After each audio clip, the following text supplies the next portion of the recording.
Netanyahu, el primer ministro de Israel, no podría pararse, por ejemplo, en Londres, en París, en Madrid, o sea, en España, en Francia, en Brasil, en México. ¿Podrían los agentes de ese país o los agentes de la Corte Penal Internacional arrestar a Netanyahu en esos países, Javier? Los genocidios actuales están televisados. Por otro lado, Netanyahu sí podría viajar a Estados Unidos, a China, a Rusia. Cualquier ciudadano que Estados Unidos considere como ciudadano aliado, con este caso Israel, nosotros les atacaremos a todos ustedes y a sus familias. Lo tenían, dicho vulgarmente, a huevo con los gobiernos de Gorbachev y con los gobiernos. Es decir, los Estados Unidos, sus miembros pueden hacer lo que quieran en cualquier parte del planeta, pero ojo con que se les pueda juzgar o condenar. Puede haber un comando que para mí es terrorista de Estado, de Estados Unidos, que violando la ley mexicana se hubiese introducido y libera a estos que son apresados por las autoridades mexicanas. ¿Cuál es la diferencia entre la Corte Penal Internacional y la Corte Internacional de Justicia? Dar un dictamen de ordenar a Israel alto ya, por fin, el ataque. Retomar una crítica que hace uno de los príncipes negros de las artes del sicariato, de las artes de ser mafioso y de las artes de ser mercenario. Y nos vas a hablar de demasiado grande para ganar. ¿Qué es esto? O sea, que ¿está demasiado grande o que ¿quién tiene demasiado grande para ganar o de qué estamos hablando, Javier? Vamos a sancionar a Rusia porque Rusia es lo peor. Vamos, y entonces avientan a todos los europeos a que cumplan con las sanciones contra Rusia y luego Estados Unidos selecciona y dice, no, bueno, pues tú lo sancionas, pero yo no lo sanciono y nosotros seguimos haciendo negocios. Esos barcos rusos tienen licencia temporal del Tesoro de Estados Unidos para tener transacciones relacionadas con el sonido de las ambulancias. Le han dado un golpe fuertísimo al primer ministro de Israel, fuertísimo desde la razón. Hay que ver si el poder sustenta esas razones, pero por lo pronto hay alguien y hay una luz de esperanza que dice que lo que está haciendo no solo está mal, sino que es un crimen. Vamos a explicarla perfectamente, la vamos a desmenuzar y analizar por completo y dos temas más muy importantes también. El Pentágono, cómo se cuece el proyecto para el Pentágono. El Pentágono es importante hoy y es importante en el futuro, y cómo los Estados Unidos están eliminando prácticamente ¿a quién? Se lo vamos a decir. Soy Roberto de la Madrid, ya está lista la masterclass con Javier Martínez de fin de semana y esto es Detrás de la Razón. Comenzamos.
Gracias siempre por estar aquí en Detrás de la Razón, y gracias también a Javier Martínez, que está el día de hoy y que ha preparado, como siempre, la clase magistral para entender lo que ha pasado en la semana. Gracias, Javier. Y bueno, pues empezamos con golpe fuerte de la justicia, o no sé cómo lo catalogues, la justicia suprema, diría yo, pero claro, hay que ponerlo entre comillas. ¿De qué se trata esta orden que ha dado la Corte Penal Internacional? se tiene por qué asustar el señor Netanyahu, hay por qué festejar o hay que lamentarse. Por favor, Javier, explícanos por qué.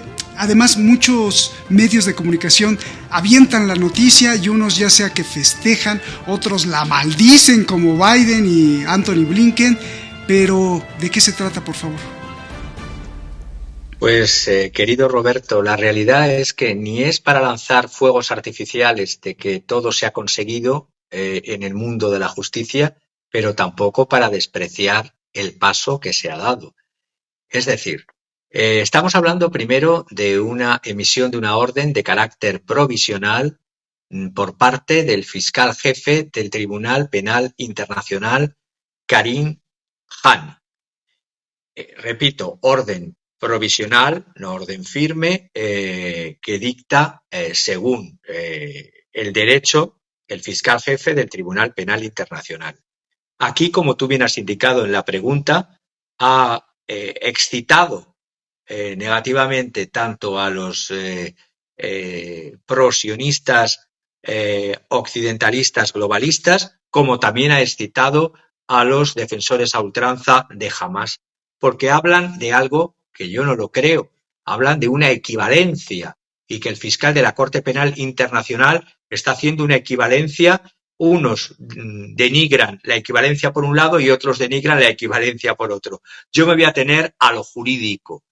Y lo jurídico es que, teniendo en cuenta que el Tribunal Penal Internacional, los grandes, es decir, que se basa en el Estatuto de Roma, los grandes países del mundo no lo tienen o firmado o ratificado, como puede ser Estados Unidos, como puede ser la Federación de Rusia, como puede ser China, como puede ser la India. Ninguno de los grandes países, en cuanto a la Corte Penal Internacional, al Tribunal Penal Internacional, lo tienen o firmado o ratificado, o ambos a la vez no lo tienen. Pero sí tiene una cierta eficacia. Molesta, prohíbe la libre circulación de los que son condenados, estamos hablando todavía, es una orden provisional, de los que son condenados, les prohíbe la circulación en tanto en cuanto en los países, que son 124 países que sí lo tienen firmado y sí lo tienen ratificado, en donde ponga el pie en uno de estos países, pueden detenerlos. La orden del fiscal general del Tribunal Penal o de la Corte Penal Internacional, Karim Khan, va dirigida a las siguientes personas, porque la Corte Penal Internacional va dirigida a personas por actos delictivos y, en cambio, la Corte Internacional de Justicia va destinada a países. Entonces, para diferenciarlo, estamos hablando de la Corte o Tribunal Penal Internacional. Ha dictado, por lo tanto, órdenes, primero en referencia a el primer ministro de Israel, Benjamin Netanyahu, y segundo al ministro de Defensa, Yoav Galán, en base a motivos razonables para creer que tienen responsabilidad penal en crímenes de guerra y contra la humanidad. Y por otra parte, la orden también va dirigida a la parte de Hamás, al jefe de Hamás en Gaza, Yahya Sinwar, al jefe del ala militar, Mohamed Diab al-Masri, alias Abu Daif, y al jefe del brazo político, Ismail Haniyeh. También por responsabilidad penal por crímenes de guerra y contra la humanidad cometidos en Israel y en el Estado de Palestina. Repito, para unos y para otros, esto no es una caza de brujas. El fiscal jefe de la Corte o del Tribunal Penal Internacional nombró a un panel de expertos legales internacionales, que luego veremos, para revisar este proceso antes de dictar las órdenes de arresto. Ya hemos visto que este Tribunal Penal Internacional, su antecesor, la fiscal jefe Fatou Bensouda, fue sancionada y recibió amenazas directas, aparte de sanciones, por parte de Estados Unidos, por parte de Trump, cuando estaba investigando los crímenes norteamericanos en Afganistán. Por eso digo que es importante, porque Karim Assad Ahmad Khan, o Han, ha dicho textual, fundamentándolo muy bien. Mi oficina, sostiene que las pruebas que hemos recopilado incluidas entrevistas con supervivientes, con testigos, material de fotografía, material de vídeo y de audio autenticado, las imágenes también satelitales y las declaraciones del grupo de presuntos perpetradores muestran que Israel, en cuanto a la orden que primer ministro de Israel y ministro de Defensa, muestran que Israel ha privado intencional y sistemáticamente, estas palabras son muy importantes, intencional, es decir, voluntad, dolo, y sistemáticamente a la población civil de Gaza, en todas las partes de Gaza, de objetos indispensables para la supervivencia humana: comida, bebida, medicinas, cuidados médicos, etc. Las solicitudes presentadas a los jueces son, dice Karim Khan, son el resultado de una investigación independiente e imparcial de su oficina, guiados porque tienen una obligación como funcionarios de investigar pruebas que se aporten incriminatorias o exculpatorias por igual. Mi oficina, dice Han, ha trabajado meticulosamente por separar afirmaciones de hechos. Una cosa son las bla bla bla y otros son los hechos, y han de presentar y han buscado presentar sobrias conclusiones basadas en pruebas a la sala de las llamada de cuestiones preliminares, ha explicado Han. Sabemos que esta Corte Penal Internacional, que no han ratificado, repito, los grandes países, sí en cambio 124 países del planeta, se mueve con fondos, una asignación anual y también con fondos voluntarios de países. Por ejemplo, España ha dado 500.000 euros al fondo fiduciario de la Fiscalía para que tenga fondos, valga la redundancia, para que el Tribunal Penal Internacional pueda hacer las investigaciones necesarias a las violaciones masivas de derechos humanos en todos los sitios donde se den, ya sean en Ucrania por una parte y por otra, ya sean territorios palestinos, ya sea en África, ya sea en Afganistán, etc. Estos fondos son utilizados para reforzar la capacidad de investigación que se necesita en toda investigación penal, tanto de violencias de todo tipo, sexuales, crímenes de guerra, contra la infancia, reformar el apoyo psicosocial a los testigos, hay que proteger a los testigos, y mejorar las herramientas y el equipamiento en la recolección y en el análisis del procesamiento de pruebas. Que sepamos, este fiscal jefe, que es un jurista reconocido internacional, tiene varios expedientes abiertos, no solamente tiene un expediente desde marzo del año 22, un expediente abierto sobre Ucrania, tiene un expediente del año 21 sobre Gaza, Cisjordania, incluida Jerusalén Oriental, tiene otro expediente del 2003, investigación sobre Afganistán. Que sepamos además, o que sepáis, la Fiscalía es uno de los 4 órganos de la Corte Penal Internacional y desde junio del año 21, está a cargo de este nuevo fiscal, Karim Khan, a quien le corresponde tanto llevar la instrucción de los casos como la acción penal. Tiene esta doble función, instructora y acusadora. Es una de las piezas clave del Tribunal Penal Internacional. Actualmente tiene 17 líneas de investigación con otras 3 en fase preliminar, es decir, se gana su trabajo, y para apoyar su labor, en marzo del año 22 creó un fondo fiduciario que es el compromiso del Ejecutivo con la lucha contra la impunidad y a favor de la justicia penal internacional.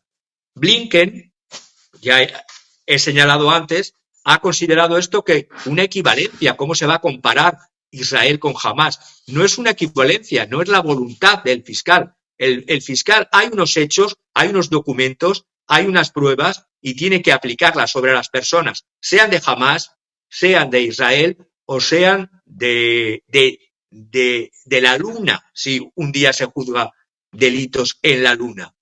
Según la Agencia de Naciones Unidas para los Refugiados Palestinos, estamos viendo que cada vez, y ya lo he denunciado en este programa, las restricciones de comida que vienen de muchos años atrás, ahora ya son flagrantes. Solo 33 camiones de comida y de medicinas han accedido y algunos han tirado estas medicinas y estas comidas los colonos sionistas. Por lo tanto, si en los cruces de Rafa y de Kerem Shalom hay más de 800.000 gazatíes desplazados además.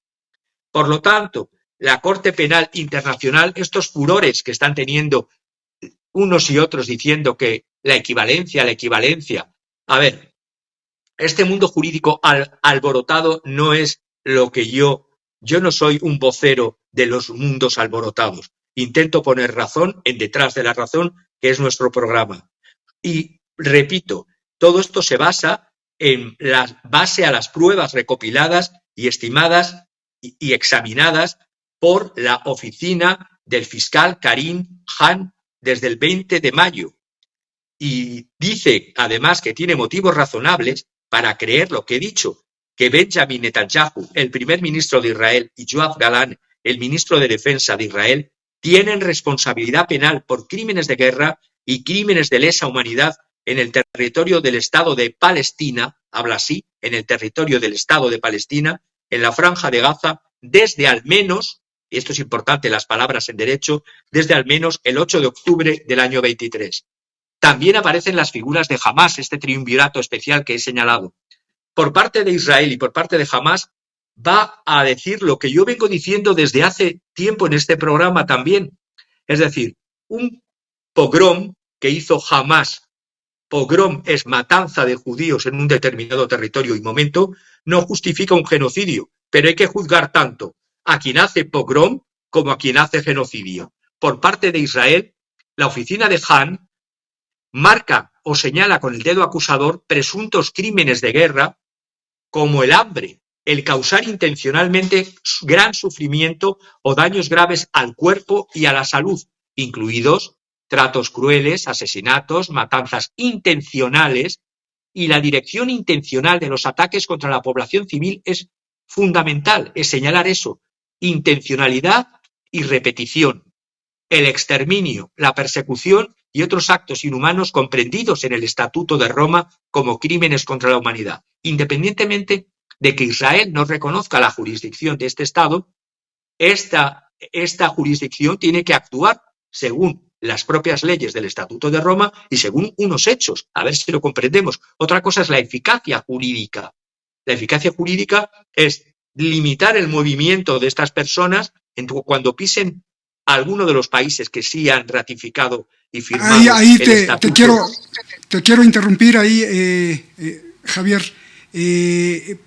Creo que lo que estás diciendo es bastante tremendo, porque estaba justamente viendo el mapa, aquí lo tengo el mapa, y lo que tú me estás diciendo es que Netanyahu, el primer ministro de Israel, no podría pararse, por ejemplo, en Londres, en París, en Madrid, o sea, en España, en Francia, en Brasil, en México, porque estos países sí tienen ratificado el Estatuto de Roma y en estos países, que son muchos, Argentina, Perú, bueno, Argentina con Milei no creo que lo detenga, pero toda América Latina prácticamente, si se para ahí Netanyahu de acuerdo al derecho internacional, de acuerdo a la Corte Penal Internacional, de acuerdo al Estatuto de Roma, podrían los agentes de ese país o los agentes de la Corte Penal Internacional arrestar a Netanyahu en esos países, Javier?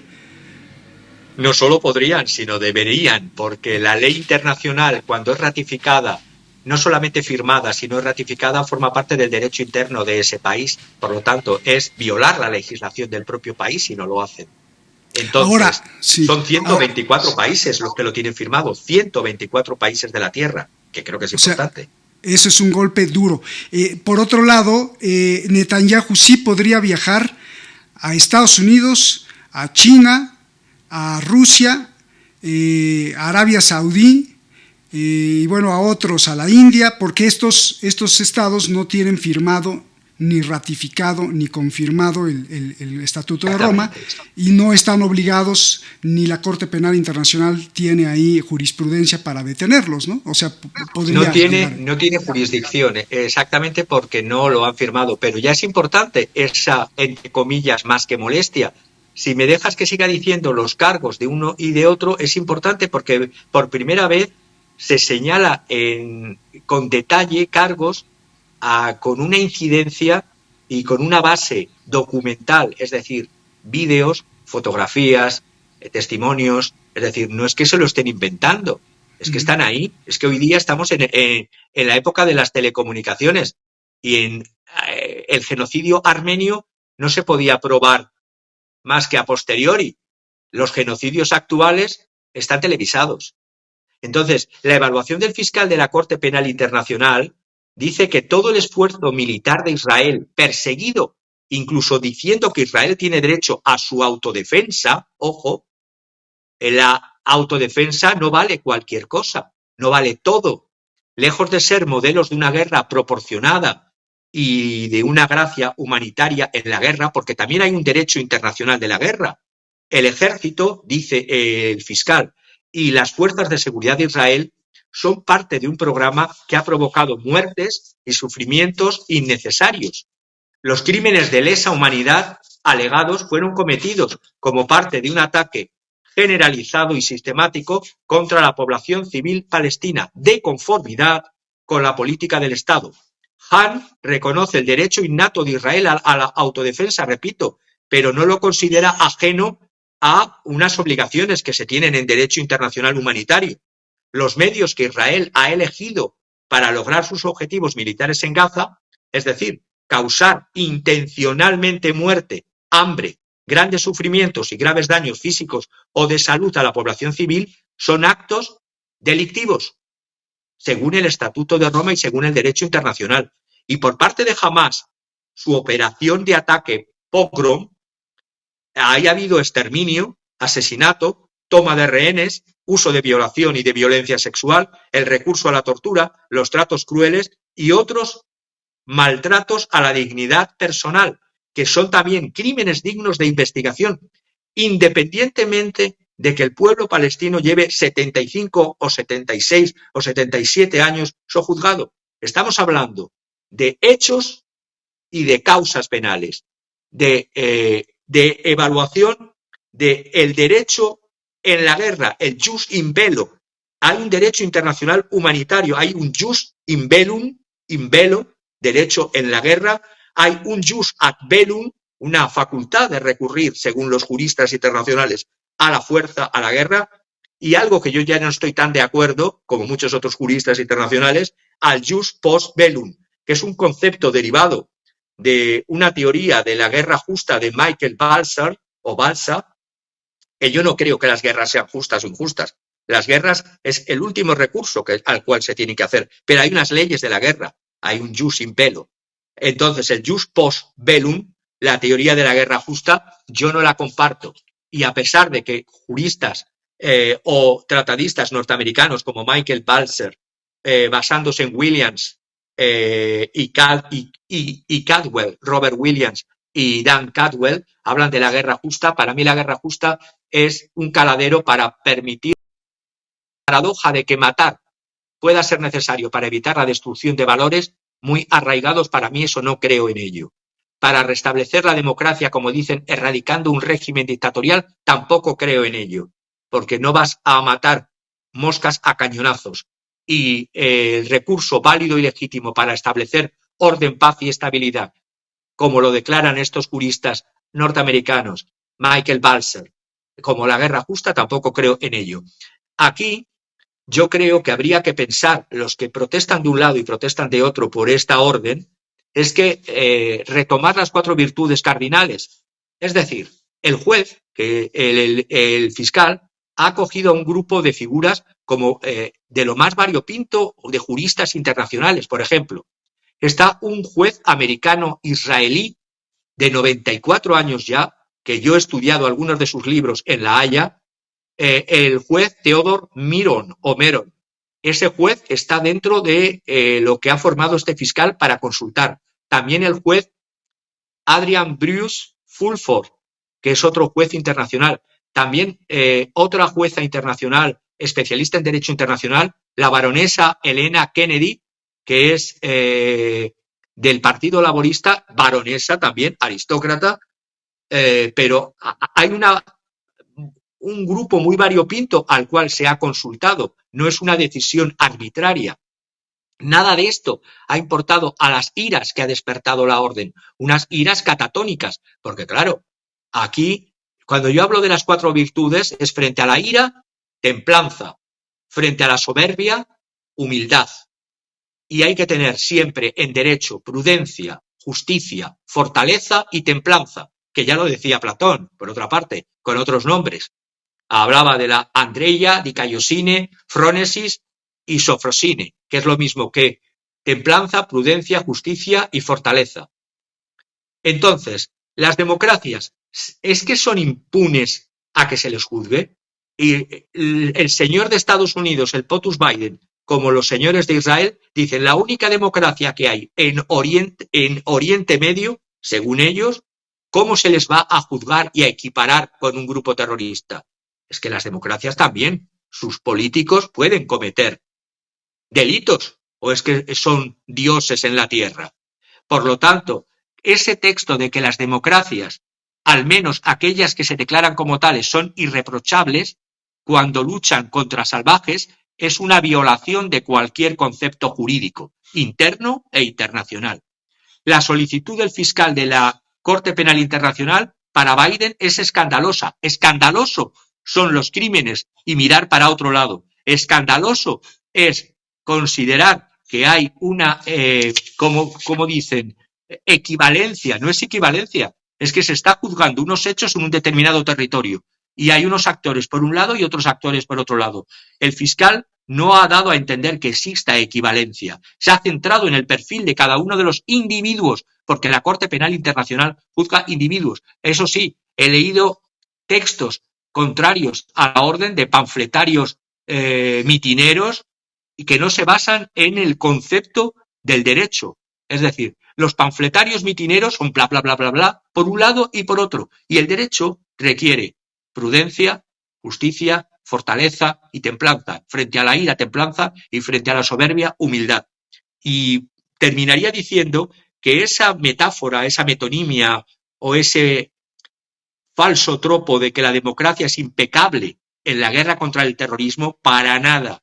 Hemos visto que cuando el señor Bush, hijo, hizo esa pantomima cruel y macabra de la guerra global contra el terrorismo, ha habido luego posteriores memorándums de la Casa Blanca y del Departamento de Justicia de Estados Unidos, donde se ha visto que los combatientes llamados ilegales, muchos terroristas y otros que no lo eran, en prisiones escondidas de la CIA o en Guantánamo o en situaciones de no ser juzgados todavía y estaban condenados durante años sin ser juzgados, es porque la propia Casa Blanca, desde en la época de Bush, también consideraba que las democracias son impecables y, por lo tanto, no merecen ninguna protección de derechos humanos ni de las convenciones de Ginebra, peor que lo que es.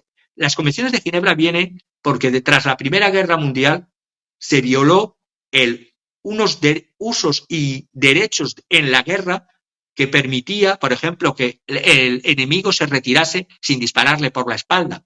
Todas estas cosas desde la Primera Guerra Mundial, durante la Segunda todavía más, se ha ido violando lo que son las guerras que antes tenían unos códigos y unas leyes. Y esto es lo que hoy día no se puede entender por parte de estos grupos de senadores, y termino, estoy pensando en el grupo de senadores republicanos, voy a decir también de los demócratas, porque en esto se unen ambos, los republicanos dirigidos por el republicano de Arkansas, Tom Cotton, que a pesar del apellido algodón, más que algodón es fuego, con otros grupos de republicanos, no los voy a citar a todos, ha hecho una carta que la hizo en el mes de abril y se van adhiriendo diciendo que cualquier ley o tribunal internacional que apunte a un miembro del ejército USA, del gobierno norteamericano, de la administración de Estados Unidos, a cualquier ciudadano de Estados Unidos o a cualquier ciudadano que Estados Unidos considere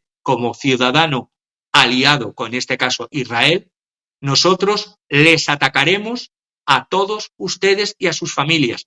Decir eso, vamos, si esos son políticos hoy día, es decir, sancionar no solo a los empleados de la Corte Penal Internacional, sino también prohibirles a ellos y a sus familias no solo pisar suelo de Estados Unidos en un viaje, sino cualquier beneficio relacionado con los Estados Unidos, tener cuentas en dólares, por ejemplo. Es decir, y luego una ley, y termino, una ley que es del año 2002, ojo, que están sacando ahora, se llama la ley ASPA, y la están volviendo a sacar esta ley ASPA, que es de protección de miembros del servicio de Estados Unidos. Es decir, los Estados Unidos, sus miembros pueden hacer lo que quieran en cualquier parte del planeta, pero ojo con que se les pueda juzgar o condenar.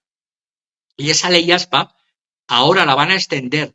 No solamente prohíben la cooperación de Estados Unidos con la Corte o Tribunal Penal Internacional, sino que autoriza al POTUS de turno, en este caso al POTUS Biden, a que pueda tomar cualquier medida sin límites para impedir que la Corte Penal Internacional detenga a estadounidenses o a aliados, como pueden ser Israel, en cualquier parte de la tierra. Es decir, si tú has dicho antes en México se quiere pisa a Netanyahu o Galán, o lo pisan los de Hamas, y se les tiene que detener porque es ley interna, puede haber un comando que para mí es terrorista de Estado, de Estados Unidos, que violando la ley mexicana se hubiese introducido y libera a estos que son apresados por las autoridades mexicanas. Eso es terrorismo, y yo condeno el terrorismo tanto individual o grupal como el terrorismo de Estado. Pues espléndida como siempre la explicación, sobre todo en los hechos, que eso es lo que más importa, ¿no? Dejar a veces la especulación e irse a los hechos, que también es importante pues analizar con hipótesis, porque pues realmente a veces no sabemos, pero en este caso sí sabemos, son los hechos y ahí están los hechos y son los hechos jurídicos.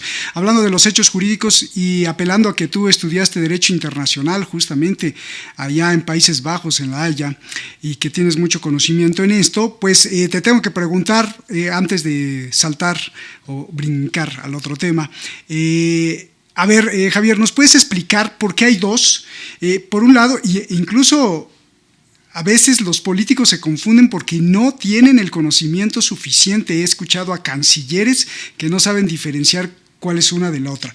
De un lado tenemos la Corte Penal Internacional, que en inglés es Court Crime International, ¿no? O sea, la Corte de los Crímenes penales, que no son civiles, sino que son penales, y de la que estamos hablando, y la que emite esta orden de arresto a los de Hamas y a Netanyahu. Bueno, de un lado está la Corte Penal Internacional, que está sujeta al Estatuto de Roma, y del otro lado hay una Corte Internacional de Justicia. Si nos puede explicar rápidamente para que el público y todos nosotros pues nos quedemos bien claro cuál es la diferencia entre la Corte Penal Internacional y la Corte Internacional de Justicia. Si la Corte Penal Internacional también está bajo el paraguas o la sombrilla de la ONU, como lo está la Corte Internacional de Justicia, o si esta se maneja con otro tipo de fondos, si ambos reciben el mismo financiamiento, cuáles son las diferencias jurídicas de la Corte Internacional de Justicia y la Corte Penal Internacional, dónde están ubicadas, dónde están sus jueces, qué hacen, qué han hecho, cuál pesa más, un poquito más o menos aclararnos la diferencia de estas dos cortes. Y esto te lo pregunto, si es que quieres y te da tiempo, también que nos pues hables un poquito de la Corte Penal, de la Corte de Justicia Internacional, que justo acaba también de dar un dictamen de ordenar a Israel alto ya por fin el ataque. ¿Y qué significaría eso si tiene también el poder para detener a Israel, y en caso de que Israel no quiera enviarle soldados azules o cascos azules de la ONU para no, por favor, si nos aclaras eso, Javier.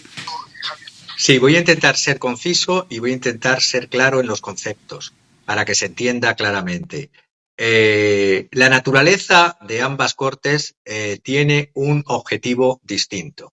Es decir, la Corte Penal Internacional juzga, basada en el Estatuto de Roma y está en La Haya, juzga los comportamientos delictivos de individuos, es decir, de personas que, independientemente de su cargo, independientemente de dónde sean, se les tiene que juzgar según una serie de delitos, en este caso delitos, crímenes de guerra y delitos contra la humanidad. Y esto es la vía penal hacia individuos. La otra vía es la vía de los diferendos o los enfrentamientos, por así decirlo, entre los estados y las demandas de un estado contra otro estado por comportamientos que se juzga entonces a los estados. Y esa es no a los individuos. Y esa es la Corte Internacional de Justicia. Por eso yo me gusta hablar de Corte Internacional de Justicia cuando hablo de este otro órgano dependiente de la ONU que ordena, en este caso, detener, entre otras cosas, la ofensiva de Israel, no habla de Netanyahu, ofensiva de Israel sobre Rafah y detener las acciones de Israel en Gaza. Y esto, aunque creo que tengo que ver si Israel ha reconocido la Corte Internacional de Justicia, pero da lo mismo, el comportamiento que ha tenido el gobierno de Netanyahu, lo último que he podido ver antes de entrar en el programa es que les da lo mismo lo que digan, tanto una por no ratificar como la otra. Ellos van a hacer caso omiso de cualquier legislación internacional proveniente de Naciones Unidas. Curiosamente, Israel tiene su nacimiento a través del nacimiento de Naciones Unidas. Entonces está negando a su padre y a su madre. Es decir, la existencia de Israel es independientemente de que naciese dentro de un mandato colonial, por una voluntad colonial y sin preguntar a las personas que vivían en el territorio colonial, que eso es otra de las cosas, y otras muchas cosas más, la realidad es que nace a través de la ONU. Pero quien más ha incumplido de países de la Tierra disposiciones de la Asamblea y disposiciones del Consejo de Seguridad ha sido justamente Israel, porque tiene lo que yo llamo patente de corso. Se lo permiten, entre otros, Estados miembros del Consejo como Estados Unidos y como Reino Unido, y fuera otros países aliados o vasallos de Estados Unidos. Entonces, desde este punto de vista es claro, una juzga comportamientos de individuos, delitos, y otra juzga comportamientos de estados y pueden tener sanciones, por ejemplo, pueden establecer sanciones económicas, un boicot a los productos de Israel. Eso tampoco creo que de momento nadie se ha atrevido tampoco a ponerle el cascabel al gato, pero ya hemos visto que por la vía de la Corte Penal Internacional, del Tribunal Penal Internacional, ya hay señalamientos de órdenes de arresto. No servirá el derecho internacional, pero poco a poco, grano a grano, se va construyendo una playa frente al océano. Pues muy bien, muchas gracias. Sí, efectivamente, reconozca o no reconozca, todas las resoluciones de la ONU se las ha pasado pisoteando Israel en sus diferentes administraciones, del Consejo de Seguridad, de la Asamblea General, no le importa, y resoluciones muy importantes que ha emitido y sentenciado la ONU para no hacerle daño a los palestinos, pero Israel nunca las ha cumplido, escudándose o poniendo de pretexto que pues la interpretación o que la otra parte no lo cumple o bla bla bla, pero el punto es que jamás los ha cumplido y eso pues qué trágico, ¿no? Sin embargo, pues hay esperanza para el derecho internacional que poco a poco ahí va ganando terreno, lentamente, pero bueno, y que como diéramos las gracias, Javier, que esta resolución por parte de la Corte Internacional de Justicia de ponerle un alto a Israel sobre la masacre que está haciendo en Rafah fuera tan efectiva que al día siguiente Israel tuviera que obedecer, si no es que una fuerza militar internacional llegara a Israel y pues por lo menos los arrestara para que no siguiera, pero eso pues todavía falta tiempo para que pase eso. Gracias, Javier, y vámonos al siguiente punto que me tiene con mucha curiosidad. A ver, ¿cómo es eso de que Estados Unidos está eliminando a los europeos de la Unión Europea. Los está eliminando a la Unión Europea, que eso significa eliminar a los países de la Unión Europea, y eso significa eliminar pues a lo que está contenido ahí adentro, a los pueblos, incluido a ti y a gente como tú de buena fe. Javier, ¿qué es esto de que los elimina? Aparte de seguir con la coherencia de nuestras intervenciones y en nuestro programa, cuando hemos venido denunciando que Europa, a través de este engendro que es la actual Unión Europea de Bruselas, y digo bien, mido cada palabra, Europa, a través de este engendro que es la Unión Europea en su sede actual y gobernantes en Bruselas, están traicionando a las propias naciones europeas y a los propios ciudadanos europeos. ¿Por qué? Porque en la guerra, y lo venimos diciendo desde el principio de la guerra en Ucrania, es la excusa perfecta para eliminar a un competidor comercial y económico, a un bloque competidor y concurrente, en primer lugar, de Estados Unidos. Y me vino esta idea y la he desarrollado luego porque escuchando, no tenía tiempo de haberlo escuchado antes, una emisión de una radio francesa llamada Sud Radio, de un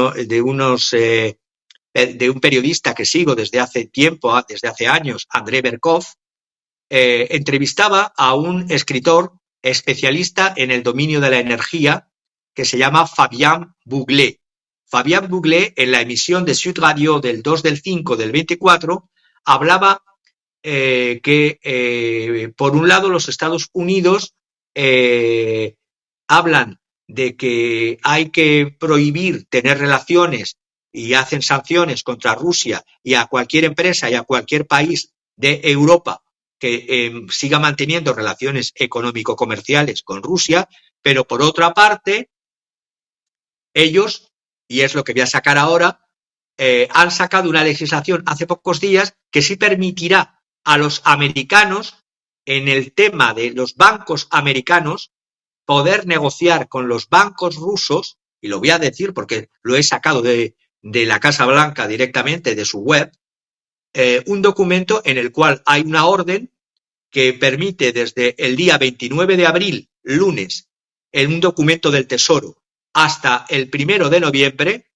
va a permitir que los bancos americanos puedan tener intercambios bancarios con Rusia solo en el dominio energético, gas, petróleo, etcétera. Es decir, por una parte, como dice otro seguidor, otra persona al cual sigo es un general retirado francés, ya os estoy dando hasta contactos o amigos fuentes, como puede ser Dominique de la Barde, este general retirado, que es un ex jefe, nada más y nada menos, de inteligencia y de guerra electrónica y caballero de la Legión de Honor, Chevalier de la Légion d'Honneur.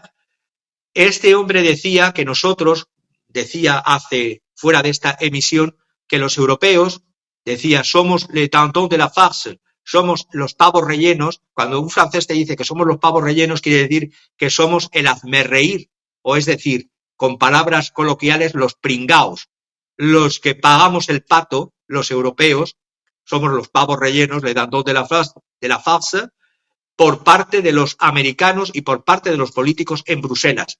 Porque este señor, el entrevistado, Fabien Bouglé, decía, que es un escritor, repito, tiene un libro precioso sobre denunciando las energías eólicas como la cara negra de la transición ecológica.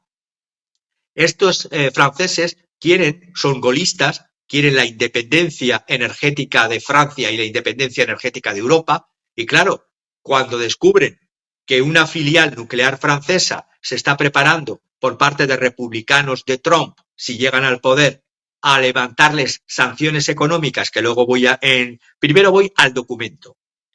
El documento, cuando yo lo escuché, dije, a ver qué verdad tienen lo que están diciendo, e investigué.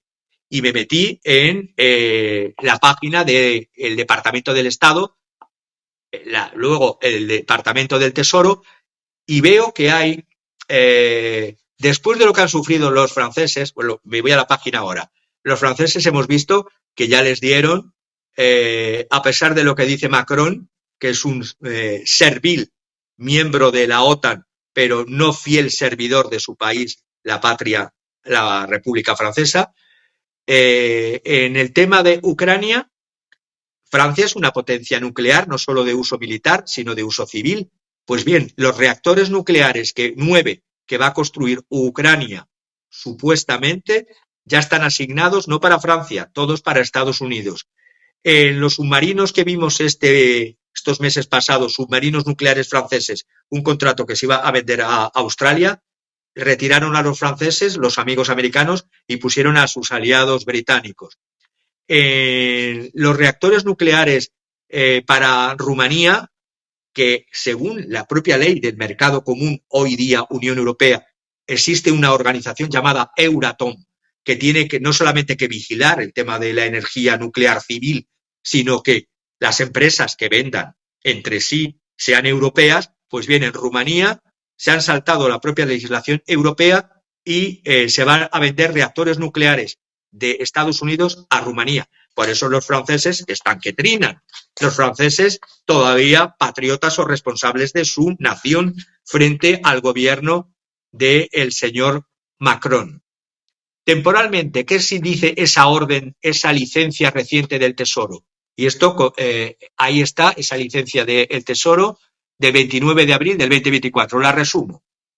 Temporalmente, hasta el 1 de noviembre, y se puede además luego prorrogar, autoriza todas las transacciones bancarias de bancos americanos con bancos rusos para pagos de energía en medio de sanciones, ojo, es decir, sanciones para ti que yo me las saltaré.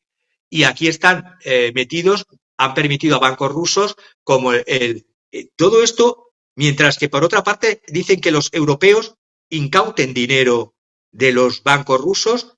Los americanos tienen la ley, pero no la han ejecutado todavía. Quienes se enfrentan son los europeos, quienes se enfrentan a las contrasanciones rusas son los europeos, es decir, los guiñoles los mueve el poder detrás del poder de Estados Unidos, y los que se queman económica y financieramente son los europeos, porque se está permitiendo con esta licencia reciente, me la he leído entera, a bancos como el VTB ruso, como al Banco Central ruso, al Sberbank de Rusia, al Banco Alfa Bank, que desde el 29 de abril hasta el 1 de noviembre, con prórroga, repito, los bancos occidentales no pueden hacer nada, los bancos occidentales, salvo si son bancos americanos, y los bancos rusos, entre ellos rusos y americanos, podrán comerciar.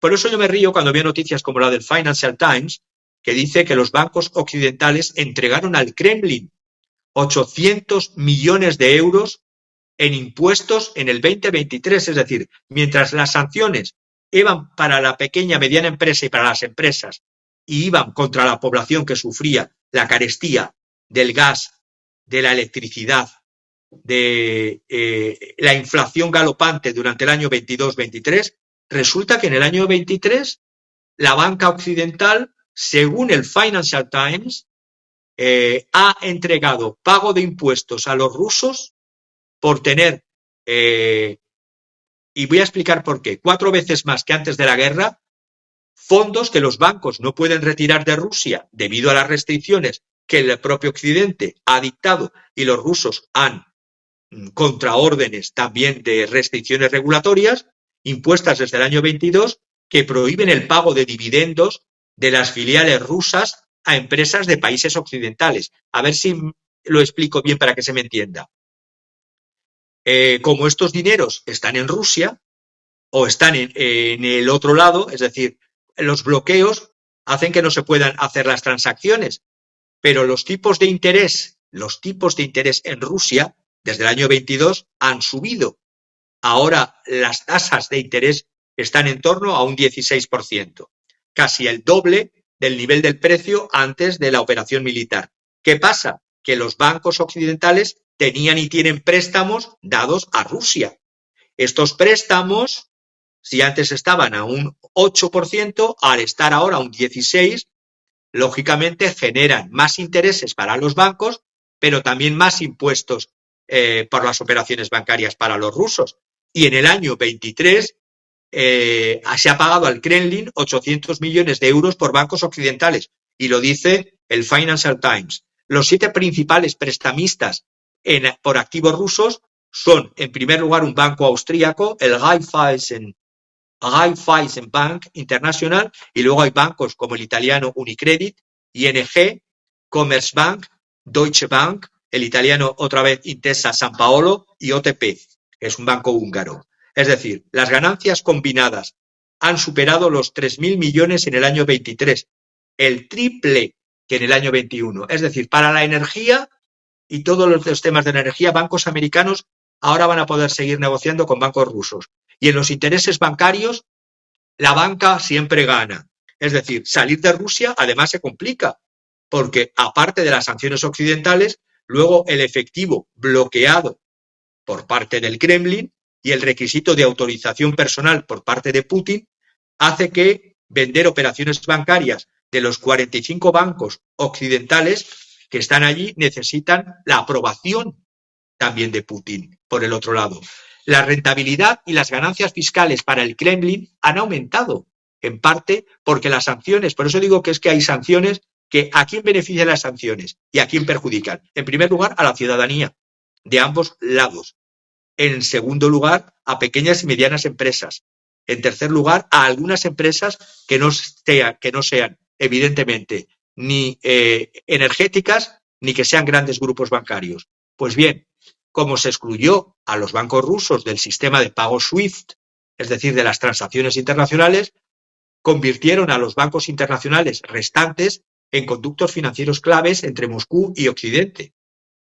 En el análisis del Financial Times, porque estoy contraponiendo dos temas, el del Financial Times con los bancos y el tema de la orden del Tesoro norteamericano, para que veáis cómo quien hace la ley hace la trampa, hay un análisis, el del Financial Times, que muestra que el incremento de la rentabilidad ha llevado a los bancos europeos a pagar esto que digo, 800 millones de euros en impuestos, frente al año 21 que había pagado 200 millones. Es decir, el negocio también para Rusia de los bancos occidentales es maravilloso. Antes de la intervención militar recibía 200 millones de euros, ahora recibe 800 el año pasado, la cifra publicada. Además, ha venido acompañado de mayores beneficios de prestamistas americanos, como no podía ser menos, como el Citigroup y el JP Morgan.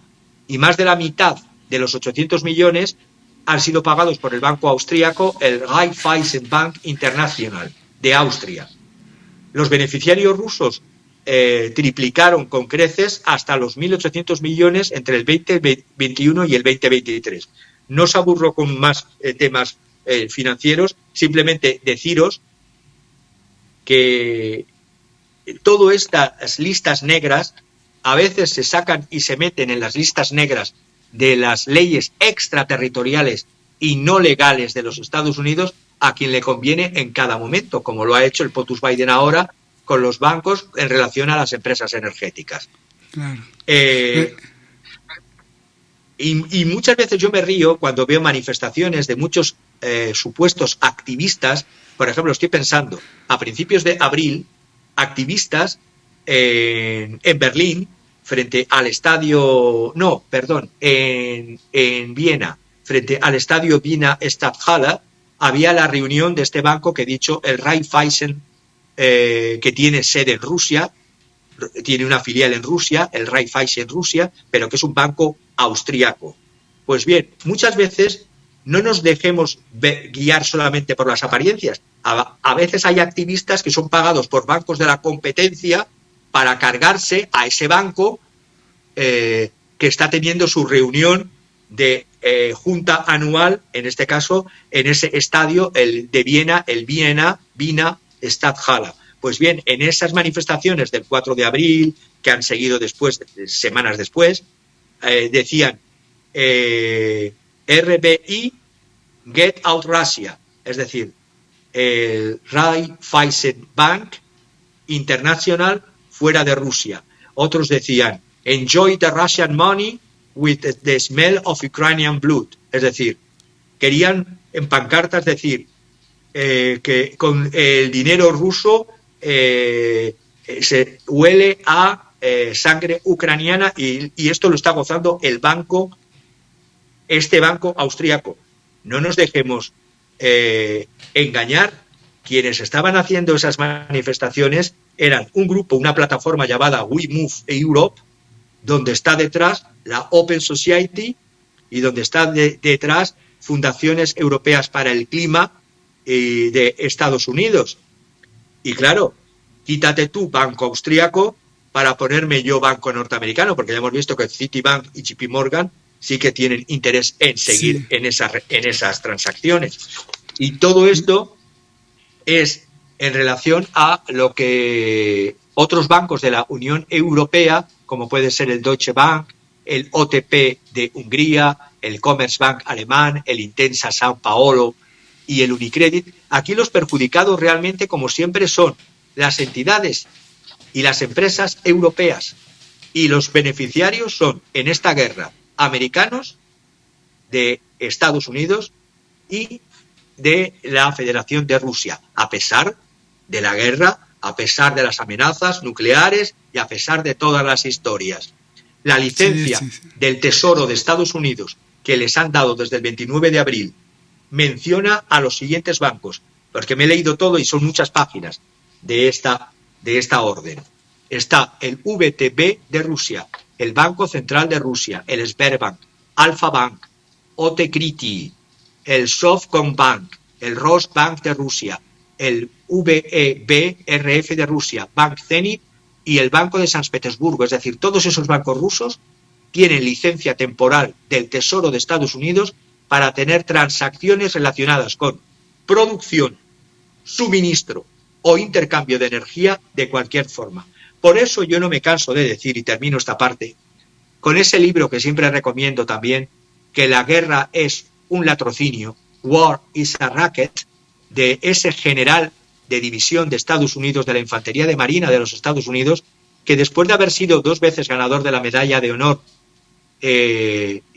escribió ese libro porque se dio cuenta, en ese libro que hizo en el año 35, que todas las barbaridades que había servido para el ejército de Estados Unidos era no a favor de la patria de los Estados Unidos, sino a favor de una oligarquía concreta en ese momento concreto de los Estados Unidos antes de los años 30. Entonces, la directiva, termino, del Tesoro de Estados Unidos aclara y explica que esas transacciones son excepcionales y no están sujetas ni a sanciones, a pesar de las sanciones y de la guerra, y tampoco requieren aprobación de acuerdo con los protocolos establecidos en la norma emanada por el Departamento del Tesoro. Y eso lo han ampliado muchas veces. Es decir, lo mismo, si POTUS Biden saliese otra vez, se amplía eso porque conviene a su lobby que le mantiene en el poder. Así de claro. Me estaba riendo porque escuché el JP Morgan. Sí que es el JP Morgan, ¿no? El JP Morgan. Oye, ¿qué razón tienes? Porque sí, desde hace tiempo a mí me parecía que estas sanciones antirrusas, estas sanciones contra el mal que es Rusia, impuestas desde Estados Unidos, prácticamente eran una trampa para la propia Europa, ¿no? Vamos a sancionar a Rusia porque Rusia es lo peor. Vamos, y entonces avientan a todos los europeos a que cumplan con las sanciones contra Rusia, y luego Estados Unidos selecciona y dice, no, bueno, pues tú lo sancionas, pero yo no lo sanciono y nosotros seguimos haciendo negocios. Y esto me recuerda a que simplemente, por ejemplo, JP Morgan, esta gigantesca o este gigantesco conglomerado que entre muchas cosas maneja los cigarros, entre JP Morgan y Tabaco de Japón, creo, le han pagado $3,000 millones de impuestos al Kremlin. Simplemente en estos últimos meses de un año para acá, con todo y guerra y con todo y sanciones, porque JP Morgan no se salió de Rusia y sigue operando. Entonces, vale, pues qué engaño y qué desgracia para los europeos, porque pues supuestamente era su tradicional aliado, supuestamente era el amigo, a quien defender de parte de Estados Unidos, pero en realidad cómo los ha usado para lograr sus objetivos de riqueza. Y hablando de la riqueza y de cómo usar la riqueza desde el aspecto ahora militar, pues vamos a hablar de este punto que nos traes y que también es pues muy novedoso para los medios de comunicación. Esto sí no lo he visto en ningún medio y esto es exclusivamente, pero exclusivamente de Javier, de retomar una crítica que hace uno de los príncipes negros de las artes del sicariato, de las artes de ser mafioso y de las artes de ser mercenario. Y nos vas a hablar de demasiado grande para ganar. ¿Qué es esto? O sea, que está demasiado grande, o que ¿quién tiene demasiado grande para ganar, o de qué estamos hablando, Javier? Pues es una publicación firmada por Eric Prince. Eric Prince, como tú bien has indicado señalándole, es el exdirector ejecutivo y fue el fundador de la empresa militar privada Blackwater, hoy Academy, hoy incluida además en un grupo llamado Constellis, y que detrás hay un grupo financiero, Apollo Global Management. Pues bien, que un señor que vive y que ha vivido, que ahora está en Abu Dhabi, y en conversaciones con Stephen Bryan, además es conocido, es el CEO y el presidente de SDP Partners, y en su LinkedIn, al cual estamos conectados, habla de weapons and strategy, es decir, misiles y estrategia. Es conocido como el Yoda del comercio de las armas. Es decir, fíjate que dos personajes estaban en conversación. El Yoda del comercio de las armas, como dice la revista Time de él, Stephen Bryan, y estaba en conversación con Eric Prince, fundador de Blackwater. Estamos viendo cómo alguien que se dedica a los mercenarios habla con quien dice que, como Stephen Bryan, el Yoda del comercio de armas. Para que os pongo dos frases de Stephen Bryan: él conoce cada agujero en el pantano regulatorio, lo ignora bajo su propio riesgo y vende las armas a quien le conviene. Esto que demasiado grande para ganar es que en esa conversación hacían referencia a un estudio del 3 de mayo de Eric Prince, y me fui al artículo y dije, uy, qué interés tengo en comunicar, analizar y luego transmitir detrás de la razón esto. Porque querían decir en esta conversación que tenían que el Pentágono y todo lo que va ligado al Pentágono, luego lo voy a precisar más, ellos lo llaman el Beltway Bandits, es decir, bandidos de la circunvalación, hace referencia al Inside the Beltway.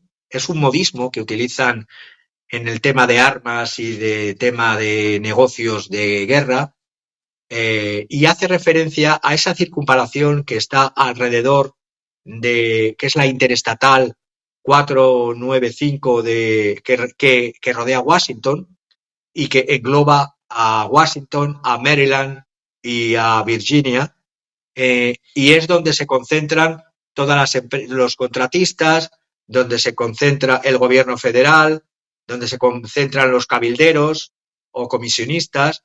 Y estos, en este caso, por parte de alguien que es uno de los interesados en las privatizaciones de los ejércitos, Eric Prince, ataca a los funcionarios burócratas como comisionistas y como demasiado grande para ganar, y ataca al complejo militar industrial. Y dije, córcholis, dicho finamente, por parte del propio interior del poder de Estados Unidos. También es verdad que Eric Prince está considerado contrario al actual gobierno y a favor, tanto él como su multimillonaria esposa están dedicados a el grupo de los trumpistas, de Trump, y atacan a los neocons. Y dice que el Pentágono, el complejo militar industrial, que es algo más que el Pentágono, dice textual: demasiado grande para ganar, como el complejo militar e industrial y los neoconservadores mantienen a los Estados Unidos perdiendo guerras y perdiendo influencia. ¿Cómo ha pasado que Estados Unidos ha pasado de una era de dominio posterior a la Guerra Fría a su actual estado de desorden? Y aquí está el análisis que voy a intentar detallar. Es muy largo, solo voy a los puntos principales. Es decir, en su diagnóstico puedo estar de acuerdo con Eric Prince, en sus soluciones para nada. Yo privatizar la defensa de los estados, estoy en contra de los señores de la guerra y del neofeudalismo. En eso no voy a entrar. Al contrario, voy a atacar a Eric Prince. Pero en el diagnóstico que hace del grado de podredumbre que tiene la Casa Blanca y que tiene ese inside de Beltway, toda esa panoplia de contratistas, cabilderos, burócratas y personal de los medios de comunicación a sueldo de todos estos, sí que lo entiendo que es parte de la degradación y decadencia que ha tenido Estados Unidos. Es decir, él hace un análisis, lo hace además basándose en hechos históricos. No voy a citar todos los datos porque él se remonta hasta los años 90, pero habla claramente de cómo este complejo militar industrial y todos los chupópteros que rodean a este complejo militar industrial han hecho que la actual capacidad militar de Estados Unidos y la capacidad de proyectar imagen y poder de Estados Unidos en el mundo vaya de mal en peor. Habla que evidentemente ya no es como en la Segunda Guerra Mundial, que la fuerza de combate de Estados Unidos era de 14 millones de soldados. Hoy ni harto vino, ningún ciudadano norteamericano quiere dar su vida. Después de la guerra del Vietnam, la gente se piensa muy mucho si poner tu cuerpo y poner tu alma al servicio de los intereses de terceros que nunca coinciden con los intereses del país. Y habla de, en los últimos 3 años, como 5 embajadas estadounidenses han sido evacuadas apresuradamente. Habla de la de Sudán, de la de Afganistán, de Bielorrusia, de Ucrania y de Níger. Los estadounidenses, dice Prince, son rehenes en Gaza. El tráfico marítimo comercial está bloqueado en el Mar Rojo y las fuerzas terrestres y navales USA son atacadas a diario con impunidad. Y vuelve a repetir: ¿cómo pasó Estados Unidos de ganar la Guerra Fría y convertirse en la única superpotencia mundial en los años 90 al actual estado de desorden en el que se encuentra?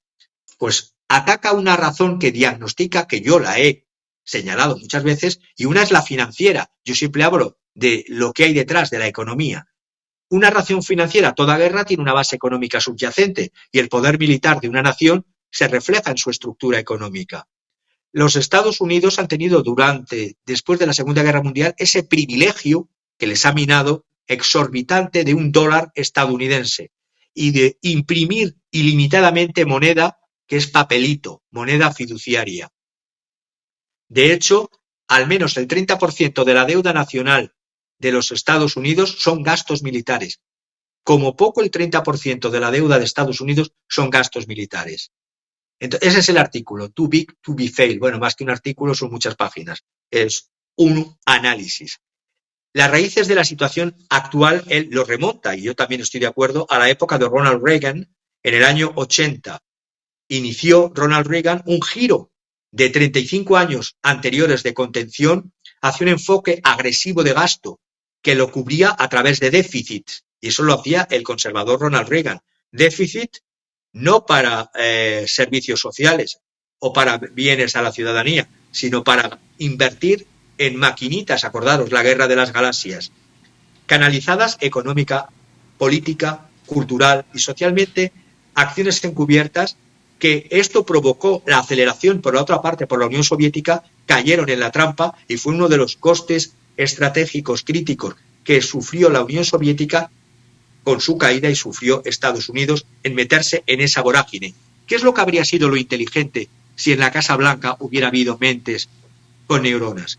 Es que, y esto estoy de acuerdo con lo que dice Prince, que en la industria militar estadounidense, la industria de defensa, en vez de seguir con la vorágine comisionista que tiene la facción neocon dominante y sus aliados del complejo militar industrial, tenían que haber cogido la oportunidad positiva de Rusia y de colaborar con Rusia desde el año 91. Lo tenían, dicho vulgarmente, a huevo. Con los gobiernos de Gorbachev y con los gobiernos de Yeltsin, solo faltaba el que formasen una alianza entre ambos. Recordemos, la Rusia, incluso con Putin, estaba en el G8. Pero la mentalidad de guerra continua, financiada con deuda, es decir, con impresión de moneda fiduciaria ilimitada por estos neocons, es lo que ha llevado poco a poco a la ruina.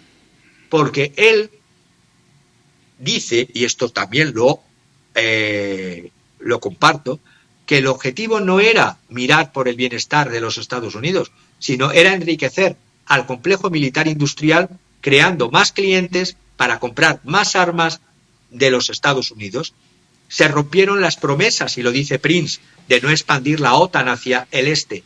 Se rompieron las promesas cuando cayó el Pacto de Varsovia, lo que yo siempre digo, no cayó ese otro pacto que era la OTAN, al contrario, se ha multiplicado y expandido. Las ventas de armas son muy jugosas y dan muchas comisiones.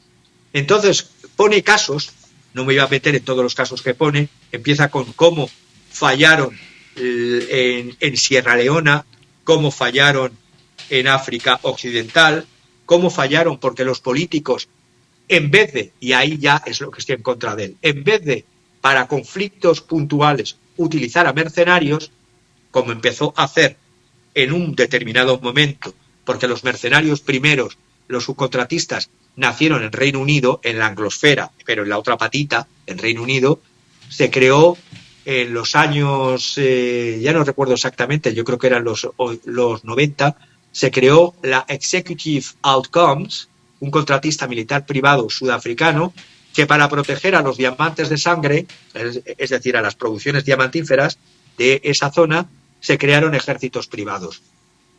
¿Y qué es lo que viene a decir Prince? Que desde el 11 de septiembre Bush, al contrario, hizo lo contrario que tendría que haber hecho, porque aquí Prince expone dos teorías. Una, la de cirujanos militares frente, esto lo titulo yo así, cirujanos militares frente a mercaderes comisionistas. Yo creo que ni lo uno ni lo otro. Los cirujanos militares para defender su país y no para hacer negocio con la guerra, war is a racket. Pero tampoco los nuevos señores de la guerra, como nuevos neofeudales, van a hacer también su negocio si lo hacen a través de empresas privadas.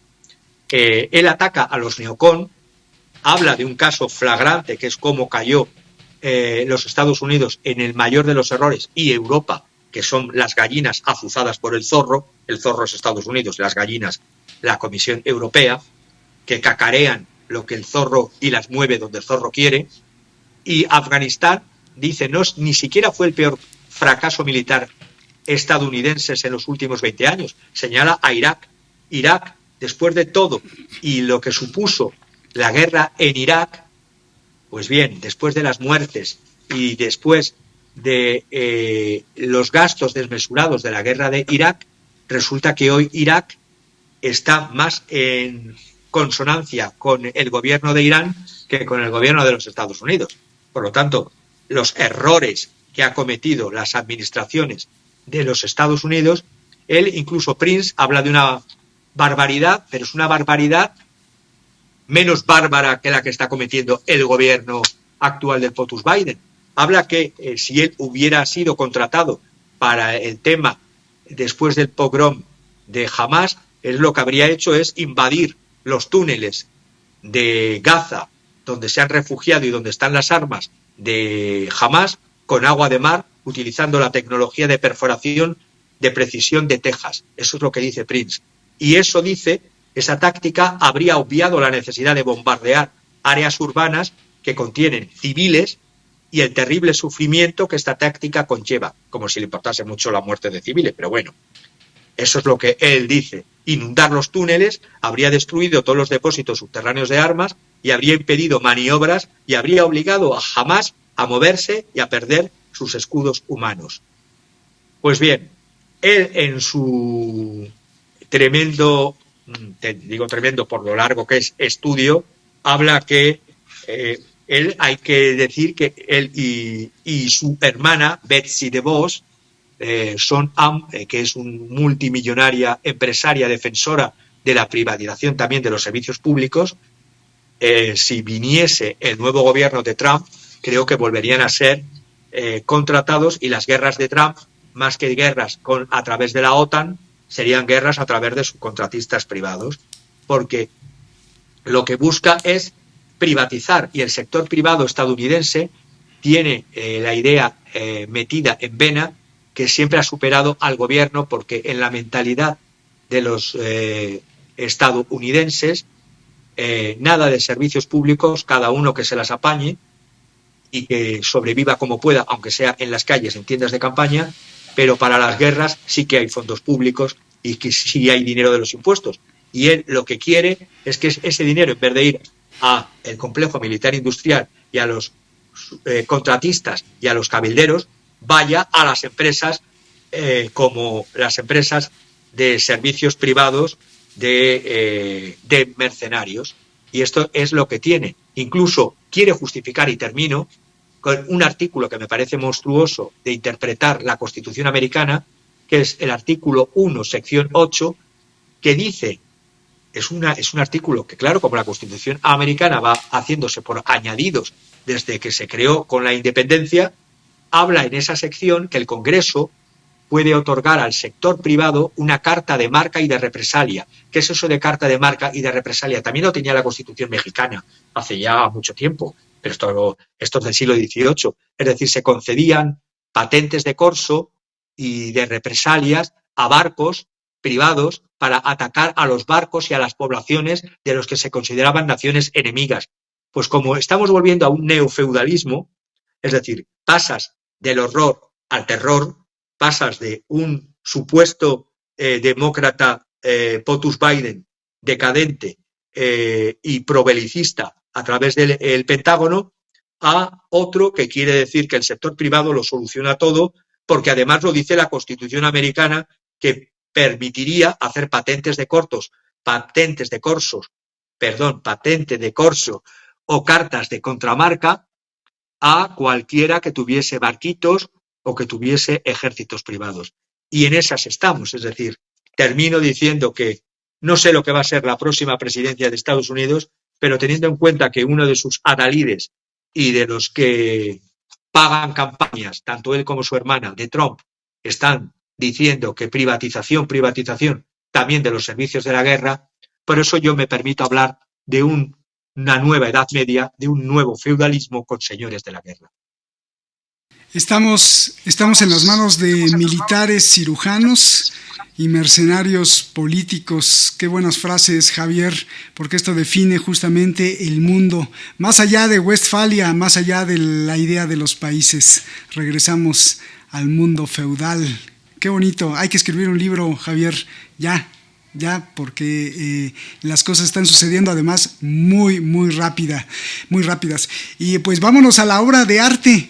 ¿Por qué nos traes a Caín y Abel? ¿Qué tiene que ver Caín y Abel con todo lo que nos expusiste hoy, desde Netanyahu hasta cómo se cuecen los pollos dentro del Pentágono?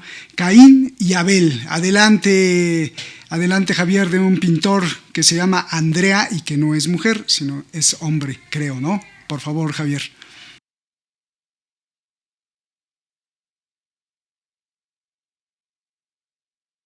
O si elegir a un dálmata, a un croata. Y este es un croata, Andrija, que es Andrés, es el Andrija Medulic, que tenía el sobrenombre pictórico de Andrea lo Schiavone. Lo Schiavone, ¿por qué italiano? Porque entonces Dalmacia, todo lo que es Croacia hoy día, la costa de Dálmata, que es la costa de Croacia, era entonces territorio de una república llamada República de Venecia, y es un pintor del Renacimiento, vivió del 1522 al 1563.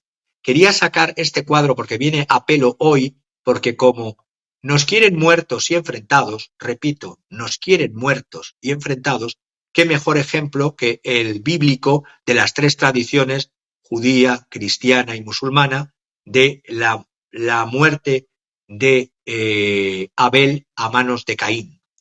Y nos quieren cainitas entre nosotros para ir haciendo espacio y dejarles camino libre.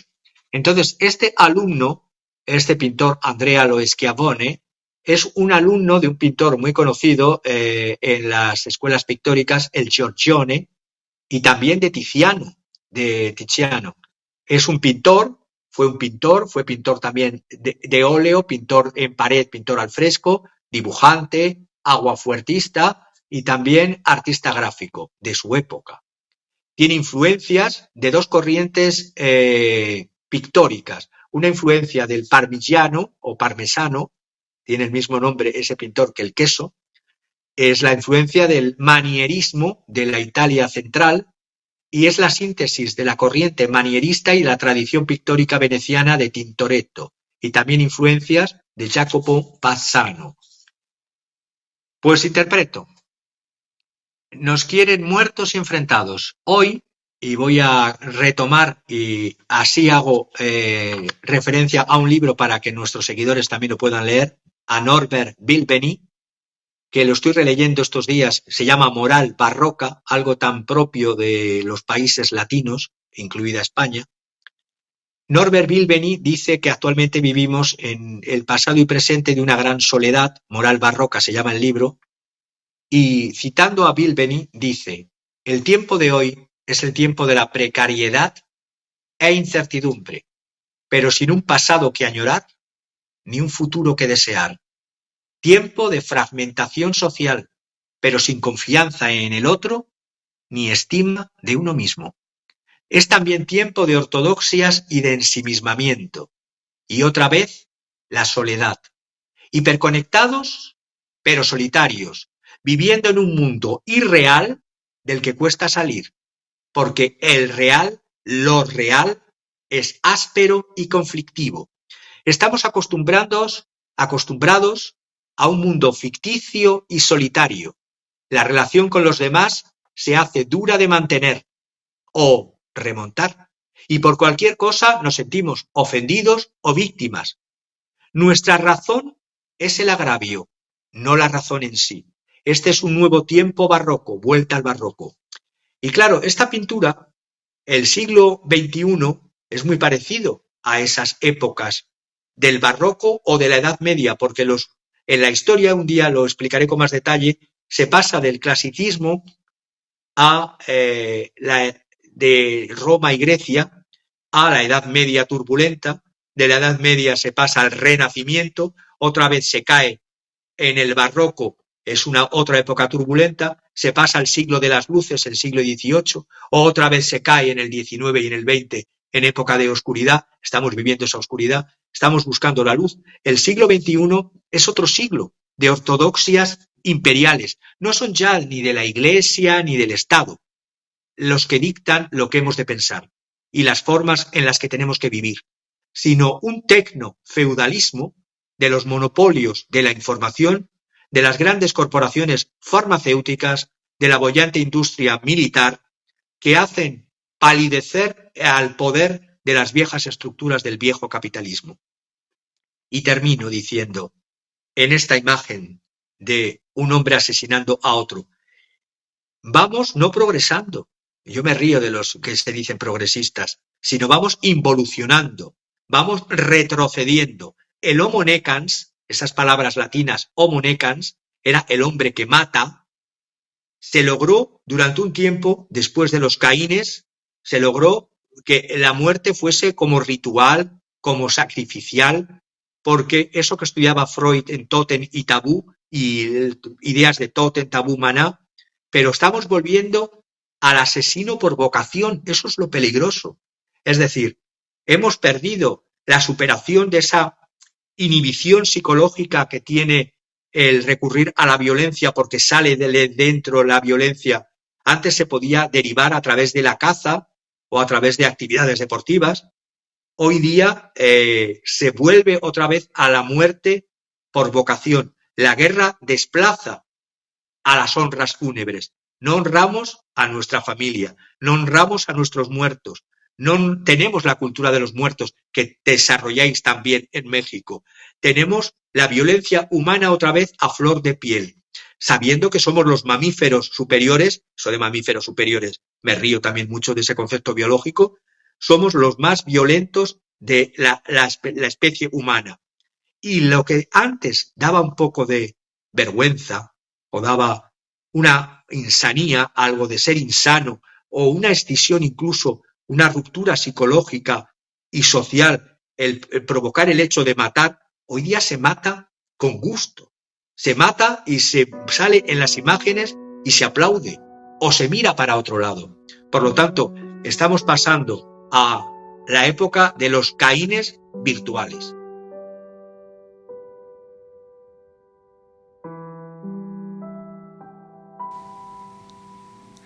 Muchas gracias, Javier, muchas gracias. Y lo más preocupante es esto que dices. Me recordaste lo del partido de fútbol, ver a líderes políticos, líderes religiosos, líderes ideológicos, utilizar su poder de convocatoria, utilizar su poder de fama, incluso artistas o deportistas, pero sobre todo los políticos, utilizar algo tan despreciable y tan bajo, tan primitivo, tan lejos de cualquier ambición de evolucionar como especie humana, apelando a los instintos más primitivos, más violentos del ser humano, y viendo la misma fórmula de los partidos de fútbol, por ejemplo, ¿no?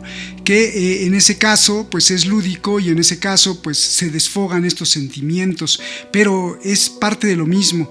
Y me refiero a tanto líder religioso y tanto líder político que está tratando de convertir a sus pueblos o a sus naciones en un partido de fútbol, solo con la diferencia que no es lúdico, sino que es tratar de eliminar al otro, tratar de decirle que hay un bando contra otro bando, que este bando, como partido de fútbol, este equipo es el bueno y este equipo es el malo y este equipo tiene que derrotar a este, y de eso no se trata, porque entonces ese progresismo del cual te burlas, Javier, pues es justamente el retorno, el regreso a lo barroco, el regreso a la pintura de Caín y Abel. Magnífico, Javier, de verdad.